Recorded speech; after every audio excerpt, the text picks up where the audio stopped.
Bismillahirrahmanirrahim.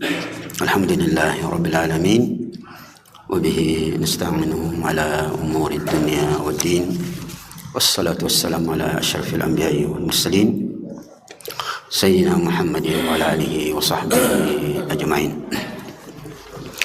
Yaqulu rabbuna tabaraka wa ta'ala fi muhkamit tanzil wa wasdaqul qailin. A'udzu billahi minasyaitonir rajim. Ya ayyuhalladzina amanu taqullaha haqqa tuqatih wa la tamutunna illa wa antum muslimun. Bima yanfa'una wanfa'na bima 'allamtana wa zidna ilman warzuqna fahman. Assalamualaikum warahmatullahi wabarakatuh.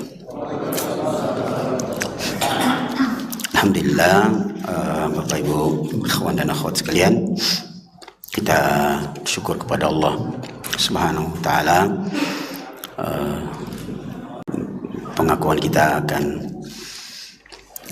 besarnya nikmat yang Allah berikan kepada kita sekalian, maka kita memperbanyak kalimat hamdalah dengan harapan Allah Subhanahu wa taala selalu menambah nikmatnya kepada kita sekalian.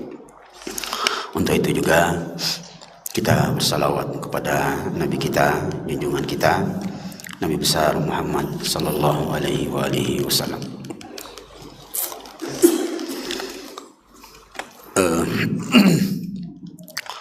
Bapak Ibu, ikhwan dan akhwat sekalian, insyaallah pada kesempatan malam ini kita lanjutkan kajian kita di kitab tauhid di bab man ata'a al-ulama wal umara fi tahrimi ma ahallallah aw tahlili ma harramah faqad ittakhadhahum arbaban min dunillah.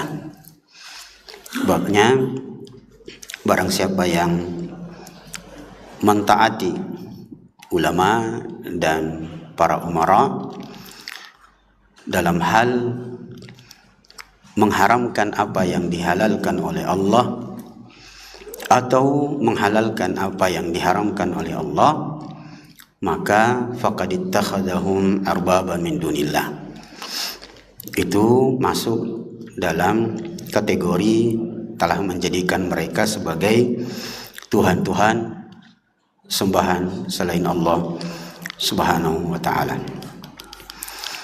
Kita baca dulu beberapa hadis dan ayat yang disebutkan oleh Al-Imam.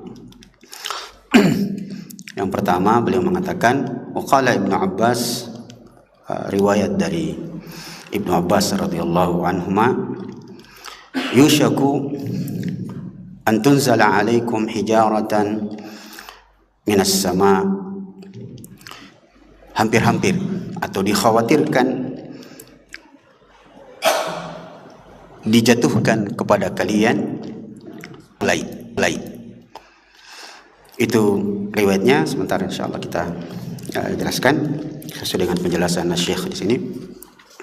Kemudian waqala Ahmad bin Hanbal, riwayat berkata Imam Ahmad bin Hanbal, ajibtu liqaumin araful isnada wa sihhatah. Aku merasa heran kepada kaum yang mengerti persoalan sanad dan sahihnya sebuah hadis, akan tetapi wa yadhhabuna ila ra'yi Sufyan, tetapi mereka lebih memilih pendapat Sufyan, maksudnya Sufyan Ats-Tsauri. Wallahu ta'ala yaqul, padahal Allah berfirman, falyahdharil ladzina yukhalifuna an amrihi an tusibahum fitnah, mereka ditimpa fitnah, au yusibahum adzabun alim, atau mereka ditimpa azab yang pedih. Beliau melanjutkan, Imam Ahmad maksudnya, atadri mal fitnah, tahukah kalian apa yang dimaksud dalam ayat itu, kalimat fitnah? Beliau mengatakan, al-fitnatu asyirku. Fitnah yang dimaksud dalam ayat tadi, dalam surah An-Nur ayat 63, asyirku, dia adalah kesyirikan. La'allahu idza radda ba'da qawlihi an yaqa'a fi qalbihi syai'un min az-zaygi fayahlik. Jangan sampai mereka, jadi orang-orang yang menolak sebagian firman Allah Subhanahu wa taala masuk ke dalam hatinya keraguan, yang keraguan itu membuat mereka musnah. Sampai di sini kita tahan sebentar. Atau tidak apa-apa, kita lanjut dulu ayat berikutnya. Wa an Adi bin Hatim annahu sami'a an-nabiy sallallahu alaihi wasallam yaqra'u hadhihi al-ayat. Dari Adi bin Hatim bahwa beliau mendengarkan ayat berikut ini dibaca oleh Nabi sallallahu alaihi wasallam. Ayatnya adalah dalam surah Taubah ayat 31, ittakhadhu ahbarahum wa ruhbanahum arbaban min dunillah. Mereka menjadikan pemimpin-pemimpin atau pemuka-pemuka agama mereka arbaban, sembahan-sembahan selain Allah, wal masih ibn Maryam, sebagaimana mereka juga menjadikan Isa ibnu Maryam sembahan selain Allah. Padahal wa ma umiru illa liya'budu ilahan wahida, padahal tidaklah mereka diperintah kecuali untuk beribadah kepada ilah, Tuhan yang satu, la ilaha illahu, dia adalah Allah Subhanahu wa taala, subhanahu amma yusyrikun, maha suci Allah dari apa yang mereka persyirikatkan. Faqultu lahum, Ibnu Abi Hatim mengatakan, ya, orang-orang ini, inna lasna na'buduhum, wahai Rasulullah, kami tidak menyembah pemuka-pemuka agama kami. Maka Rasulullah mengatakan, alaysa yuharrimuna ma ahallallah fatuharrimunah, bukankah pemimpin-pemimpin agama kalian mengharamkan apa yang dihalalkan oleh Allah dan kalian mengikutinya, ikut mengharamkan apa yang dihalalkan oleh Allah. Wa yuhalliluna ma harramallah fatuhallilunahu, mereka para pemimpin pemuka agama kalian menghalalkan apa yang haram dan kalian ikut menghalalkan apa yang haram. Faqultu bala, berkata Ibnu Abi Hatim, Adi bin Hatim, ya, begitulah yang kami lakukan. Apa yang dibilang oleh pemuka agama kami, itulah yang kami ikuti. Maka Rasulullah mengatakan, fatilka ibadatuhum, mengikuti kemauan pemimpin agama kalian, mengharamkan apa yang halal, menghalalkan apa yang haram, adalah bagian dari ibadah. Hadis ini adalah hadis yang diriwayatkan oleh Imam Ahmad dan At-Tirmidzi dan dihasankan oleh keduanya. Bapak Ibu jamaah sekalian, kita kembali ke babnya. Bab barang siapa yang mentaati ulama dan umara, para pemimpin dalam hal, nah, jadi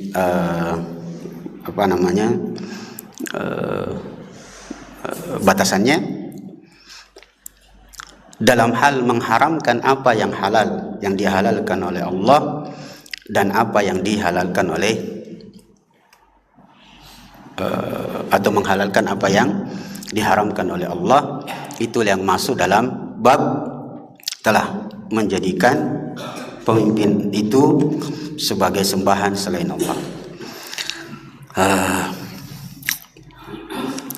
Ikhwan akhwat sekalian, izinkan saya belok sedikit ketika mendengarkan atau membaca menghalalkan apa yang haram dan mengharamkan apa yang halal. Saya teringat satu riwayat tentang peristiwa Isra Mi'raj. Saya mundur sedikit. Ada satu riwayat ketika Nabi SAW Mi'raj dari Masjidil Aqsa ke Sidratul Muntaha, pakai apa itu? Kalau Isra itu kan dari Masjidil Haram ke Masjidil Aqsa pakai buruk, ya Pak ya? Kalau dari Masjidil Aqsa Mi'raj ke langit pakai apa Pak? Pakai apa? Pakai buruk juga. Yang benar pakai tangga. Selama ini mungkin Bapak tahu bahwa peristiwa itu Mi'raj pakai buruk juga. Tidak, yang benar adalah pakai tangga berdasarkan riwayat Dalam Sahih Bukhari, Nabi SAW ketika keluar dari Masjidil Aqsa, beliau mengatakan, fawajadtu sullamaini, aku mendapatkan dua tangga. Ahaduhuma minadz dzahab wal akhar minal fiddah. Satunya dari emas, satunya dari perak. Ya. Kemudian beliau mengatakan dalam riwayat yang lain, beliau mengatakan, dan inilah saya menyangka bahwa tangga inilah yang dipakai oleh ruh naik ke atas. Jadi Isra itu perjalanan darat. Tidak apa-apa ya, cerita sedikit. Perjalanan darat pakai buruk, sedangkan Mi'raj itu pakai tangga yang kekuatannya lebih cepat dari kecepatan cahaya. Sebab dari bumi ke langit, seperti yang disebutkan oleh Allah dalam surah Al-Ma'arij, ta'rujul malaikatu warruhu ilaihi fi yaumin kana miqdaruhu 50 alf sana. Malaikat Jibril saja naik itu satu hari, itu dimensi manusianya 50.000 tahun. Jadi lebih cepat dari kecepatan berapa umurnya katanya. Lain pun bertemu dengan saya illa annahum mustabsyirun, kecuali berada dalam keadaan wajah ceria, bergembira dan mengucapkan wahid, kecuali satu malaikat. Maka aku pun bertanya kepada Jibril, siapa itu? Tidak pernah senyum, istilahnya judes. Maka malaikat Jibril mengatakan, innahu khazinun nar, itu penjaga neraka. Sejak awal diciptakan sampai nanti, ya, dia settingannya memang settingan begitu, tidak akan pernah senyum, biar sedikit turun bibirnya enggak. Ya. Nah, alhasil Nabi SAW diperlihatkanlah neraka. Satu jenis manusia yang saya mau sampaikan di sini tentang halal haram. Nabi SAW melihat, faraitu rijalan jalisun, aku melihat beberapa orang, ya, dalam keadaan duduk di neraka. Fi yaminihi ta'amun tayyibun, di samping kanannya makanan yang baik-baik, di samping kirinya makanan yang natin, yang buruk. Fa'akalu ma fi yaminihi, mereka memakan apa yang ada di samping kiri mereka adalah makanan yang buruk. Fasa'altu Jibril, di sini stressingnya. Aku pun bertanya kepada Jibril, kata Rasulullah, manhum, siapa mereka itu sampai lebih memilih makanan yang buruk daripada yang baik. Maaf ya. Jibril pun mengatakan, mereka adalah kaum yang dulu waktu di dunia lebih suka kepada yang haram daripada yang halal. Ya. Membaca kalimat ini, bahwa Jibril mengatakan orang yang di neraka lebih memilih makanan yang buruk daripada makanan yang baik, karena mereka di dunia lebih suka apa yang haram daripada yang halal. Saya jadi tersenyum bahwa katanya ada penelitian di Indonesia, elit-elit Indonesia itu, ya, hanya tahu sesuatu yang haram kalau dia masih berupa makanan. Tapi kalau dia sudah berubah jadi uang, dia tidak tahu, Pak, membedakan mana yang halal dan haram. Apalagi kalau itu berubah jadi tanah, dia tidak bisa bedakan mana yang halal atau yang haram. Sampai yang jelas-jelas itu haram, laut juga diambil. Iya, ada HGB-nya apa HGB-nya segala macam. Bisa kita bayangkan, Pak. Yang bikin saya tersenyum karena datang Ustaz Abdul Somad berkomentar dengan komentar yang menggelikan. Dia bilang, seandainya Fir'aun masih hidup, dia akan heran kenapa ada orang bisa mematok itu laut. Datang Ustaz Dasat Latif lebih hebat lagi. Sekejam-kejamnya Fir'aun, belum pernah ada catatan sejarah yang mengatakan bahwa Fir'aun pernah mematok itu Laut Merah. Makanya dijawab bahwa kalau dulu Fir'aun mati di tengah laut karena dia lihat laut terbelah, maka kemungkinan nanti ini orang matinya di laut bukan karena lautnya terbelah, bambunya terbelah. Nah inilah, jadi memang rawan ini laut di awasi anu Pak, langit di atas rumah tak, jangan sampai dipatok juga orang langit di atas rumah tak, begitu yang dibuat orang. Alhasil kalimat ini dimulai dengan bab man ata'al ulama wal umara. Izinkan saya merinci sedikit.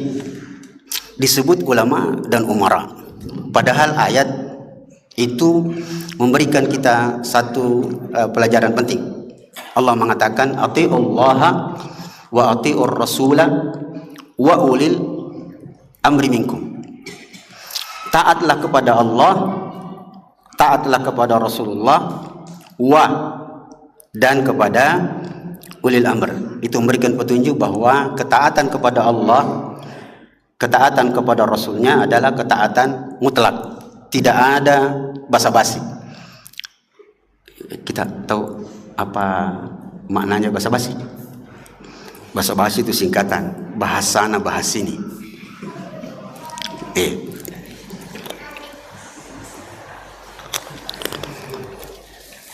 Tidak ada tawar-menawar. Adapun kepada ulil amr, maka ketaatan kepada mereka mengikuti ketaatan kepada Allah dan Rasulnya. Nah, ulil amri dahulu kala penafsirannya adalah ulama. Bahkan secara khusus ulama mengatakan bahwa ulil amri yang dimaksud dalam hadis, dalam ayat itu adalah ulama hadis. Nah, kenapa sekarang ulil amri dipisah? Ulil amri itu terjemahannya ulama dan umara, karena dulu itu pemimpin sekaligus ulama. Jadi rata-rata dulu khalifah itu ulama, Abu Bakar, Umar, Utsman, Ali, sampai zaman Abbasiyah, sampai Umayyah, sampai disebutkan misalnya Umar bin Abdul Aziz, dia ulama, dia juga umara. Atau Harun ar-Rasyid, sampai ulama dulu mengatakan seandainya Harun ar-Rasyid itu tidak menjadi khalifah, dia adalah ulama besar. Nah, kemudian zaman berlanjut, susah mendapatkan satu sosok menguasai dua hal, bisa membina umat, bisa juga mengurusi administrasi negara. Maka dipisahlah menjadi ulil amri, itu terjemahannya ulama dan umara. Itu penjelasannya. Kemudian saudara sekalian, disebutkan di sini penjelasan dari Syekh Shalih Al-Syekh, wal ulama wazifatuhum tabyin ma'ani ma anzalallahu jalla wa ala rasulih sallallahu alaihi wasallam, wa laysat wazifatuhum allati idnul lahum biha fi syar'i an yuhallilu ma yasha'un aw yuharrimu ma yasha'un, bal wazifatuhum al-ijtihadu fi fiqhin an-nusus wa ayyubayinu ma ahallallahu wa ma harram jalla wa ala.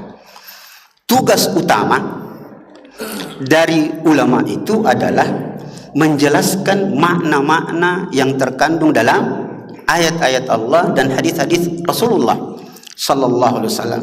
Bukan tugas ulama memberikan izin untuk menetapkan bahwa kalau ini sebenarnya haram, tapi karena kau yang minta, ya tidak apa-apalah, ya halal-halal sedikit.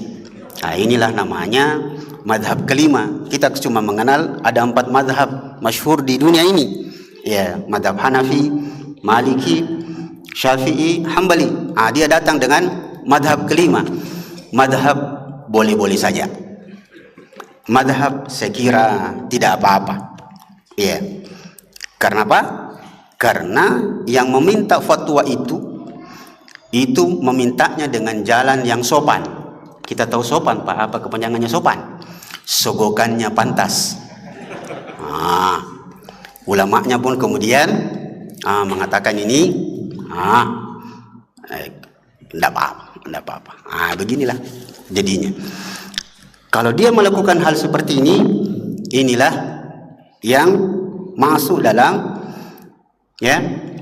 bab tadi. Dia telah dijadikan sebagai sembahan selain Allah Subhanahu wa taala, dan yang mentaatinya juga bisa masuk dalam bentuk penyembahan. Kemudian saudara sekalian, kita lihat apa yang disampaikan oleh Ibnu Abbas radhiyallahu anhuma. Beliau mengatakan, yushaku an tunzala alaikum atau an tanzila alaikum hijaratun minas sama'. Saya khawatir nanti bisa-bisa dijatuhkan kepada kalian batu-batu dari langit, seperti peristiwa burung ababil. Kenapa? Karena kalian lebih mencari legitimasi dari yang lain, padahal jelas-jelas saya menyebut hadis. Ibnu Abbas mengatakan, aqulu qala Rasulullah sallallahu alaihi wasallam. Saya mengatakan Rasulullah bersabda, tapi kalian justru menggunakan tapi Abu Bakar bilang, Umar bilang. Apa makna kalimat ini? Bahwa Abu Bakar dan Umar bukan orang sembarangan, ya tak? Tapi ketika seandainya terjadi hal yang tidak diinginkan, Rasulullah bilang sesuatu, kemudian Abu Bakar punya pendapat lain, juga Umar, lalu ada orang memilih pendapat Abu Bakar dan Umar, maka ini adalah perbuatan yang berbahaya. Padahal yang diikuti adalah Abu Bakar dan Umar. Bagaimana dengan orang sekarang? Manusia zaman sekarang lebih heboh lagi. Bukan dia bilang Abu Bakar dan Umar. Coba Pak, salah satu contoh misalnya kewajiban jilbab. Jilbab jelas-jelas wajib. Dia bilang memang ya wajib, tapi itu kan pendapat ulama lain. Tapi saya ustazku bilang boleh tidak pakai jilbab. Apalagi katanya jangan pakai jilbab kalau tidak baik di hatimu. Itu masalah. Dia lebih memilih pendapat manusia, ustaz lagi, dari pendapat Rasulullah. Sedangkan pendapat Abu Bakar dan Umar saja ditolak kalau dia bertentangan dengan hadis. Ini ustaz lagi, tidak tahu juga ustaz yang ustaz pakai S, ustaz yang saya Pak sebenarnya membawa sesuatu yang bergemuruh di hati saya ini, karena banyak peristiwa yang melukai dan mencoreng kita para ustadz ini. Iya Pak, ini saya peristiwa-peristiwa pelecehan seksual apa segala macam. Yang bikin saya marah lebih geram lagi, karena itu orang saya kenal. Ini kemarin di gua itu kita tidak tahu ada peristiwa begini, Ustaz. Aku bilang apa? Pelecehan lagi Ustaz, begini. Tempat tahfiz lagi Ustaz. Yang mana orang? Orang aku kenal.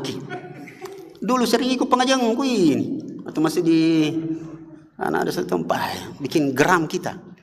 Ini karena hal-hal yang kita tidak pandai menyaring. Allah Ustaz, minta maaf Pak, saya agak emosional sedikit ini. Nah, orang lebih taat kepada selain Allah. Padahal Ibnu Abbas mengatakan Abu Bakar dan Umar saja tidak boleh didahulukan daripada Rasulullah SAW. Ini ada lagi. Allah Ustaz.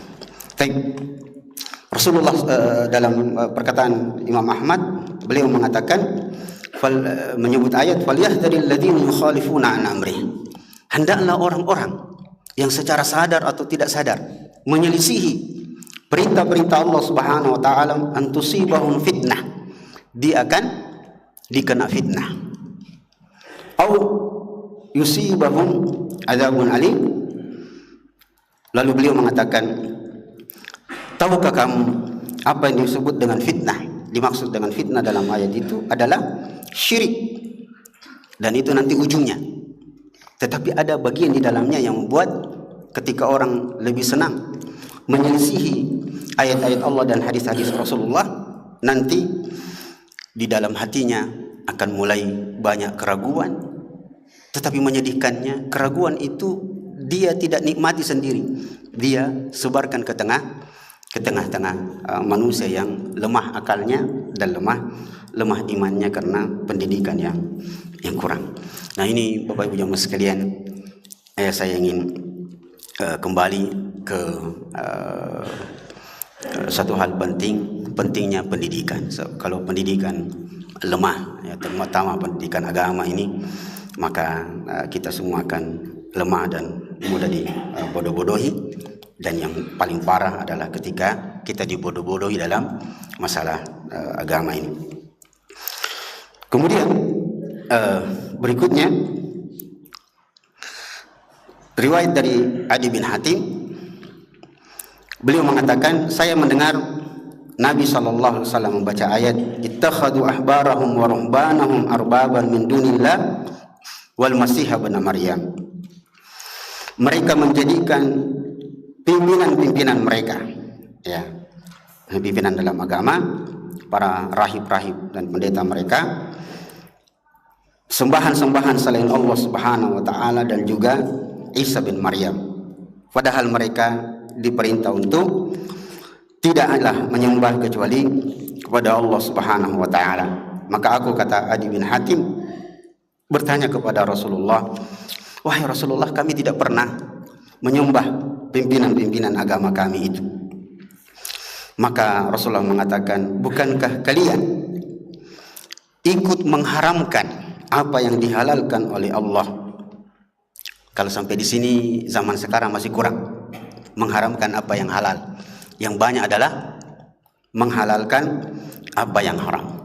Ikut tunduk patuh mengharamkan apa yang halal atau menghalalkan apa yang haram dari Allah Subhanahu wa taala, itu adalah bentuk penyembahan kepada selain Allah Subhanahu wa taala. Ayat ini juga disebutkan oleh Syekh Al-Utsaimin menjadi dalil untuk kita tidak taklid buta kepada pimpinan-pimpinan kita, ya, para pimpinan agama ini, ya, apapun gelarnya, bahkan bagaimanapun modelnya. Biar sorbannya lebih besar dari ban Vespa, jangan percaya. Kalau kata Imam Syafi'i, seandainya engkau lihat ada orang bisa terbang, bisa berjalan di atas air, ya, kita tambah satu, biarpun sorbannya lebih besar dari ban Vespa, kalau amalannya tidak sesuai dengan sunnah, jangan percaya, ya. Kenapa? Karena nanti di akhirat, sebagaimana firman Allah dalam surah Al-Qasas, ya wa yauma yunadihim fayaqulu madza ajabtul mursalin. Di hari kiamat nanti yang ditanya, apa yang kalian jawab, apa yang kalian ikuti dari para rasul itu. Tidak ada pertanyaan apa yang kalian lakukan dan ikuti daripada para pemimpin-pemimpin kalian. Nah, ini yang kita khawatirkan Bapak Ibu jamaah sekalian, ya, akan terjadi di tengah-tengah kita dan membahayakannya karena dia masuk dalam bab kesyirikan. Syekh Saleh Ali Syekh mengatakan, semua ini perlu kita pahami dan ditempatkan dalam bab tauhid, karena min lawazimi tahqiqi syahadati alla ilaha illallah, salah satu konsekuensi penerapan syahadat atau tauhid adalah ayyakuna al-abdu muti'an lillahi jalla wa ala, hanya taat kepada Allah Subhanahu wa taala dalam hal halal dan haram. Itu bagian secara khusus kepada ketaatan kepada para ulama. Adapun kepada para pemimpin, biasanya ketaatan kepada mereka adalah ketaatan yang berhubungan secara khusus dengan administrasi negara.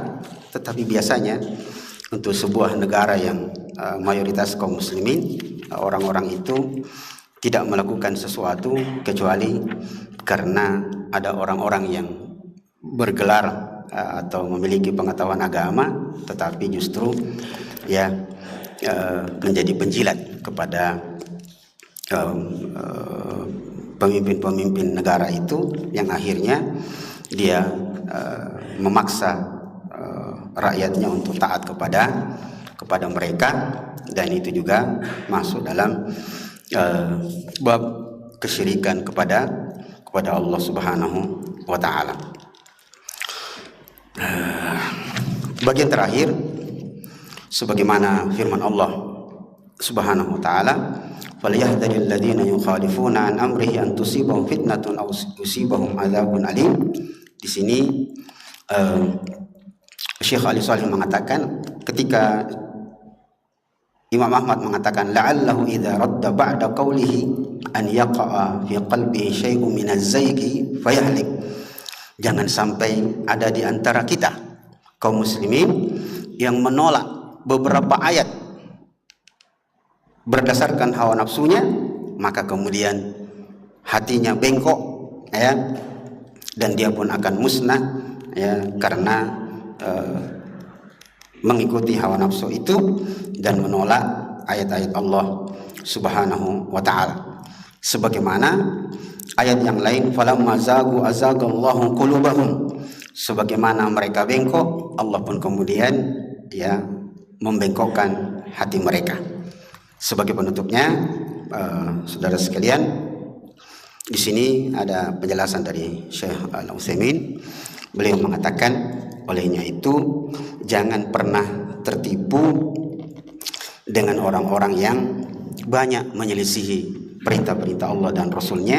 Kehidupannya adalah kehidupan yang baik ya, berarti mereka orang yang dicintai oleh Allah. Jangan pernah tertipu, sebab kehidupan yang baik padahal dia adalah orang-orang yang banyak menyelisihi agama, itu adalah bentuk dari ya hukuman Allah, dan dia masuk dalam bab istidraj. Ini saja Bapak Ibu jamaah sekalian, bab yang bisa kita jelaskan untuk sementara. Insyaallah pada kesempatan lain kita melanjutkan bab yang lain yang masih berhubungan dengan bab ini. Semoga Allah Subhanahu wa taala selalu menjaga kita dengan kita selalu belajar agama kita ini, yang mudah-mudahan kita tidak mudah untuk asal taklid ya kepada orang-orang yang mungkin bergelar sangat banyak, terutama dalam gelar-gelar agama, sehingga kita tidak mudah melenceng dari agama kita ini, insyaallah taala. Mohon maaf atas segala kekurangannya. Saya sudah minta izin tadi beberapa menit sebelum waktu saya ada hal yang harus saya selesaikan. Wassalamualaikum warahmatullahi wabarakatuh. Assalamualaikum warahmatullahi wabarakatuh.